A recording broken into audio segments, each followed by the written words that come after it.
आज हम compound words के बारे में डिस्कस कर रहे हैं। सबसे पहले आपको पता है कि कंपाउंड वर्ड्स क्या होते हैं।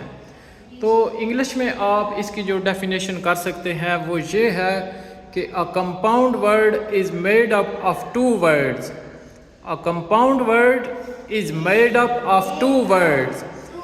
Each word has its own meanings but when we put them together they give us a new single meaning। तो उर्दू में आप इसको ऐसे कह सकते हैं कि एक मुरक्कब दो अल्फाज से मिलकर बनता है। हर लफ्ज़ का अपना मतलब होता है, मगर जब हम उन्हें इकट्ठा करते हैं तो ये अकेला लफ्ज़ बनता है और ये एक नया मानी देता है। अच्छा जी, तो यहाँ पर कुछ देखते हैं एग्जाम्पल्स। सबसे पहले देखें, एक वर्ड है स्नो और फ्लेक।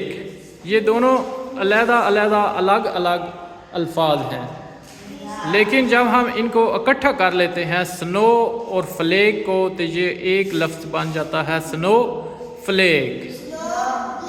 Snow flake. अब दूसरा देखें, एक लफ्ज़ है बैक, दूसरा बाइट। इन दोनों को मिलाते हैं तो बैक बाइट बन जाता है। इसी तरह कॉपी और राइट्स, एक लफ्ज़ बनेगा कॉपी राइट।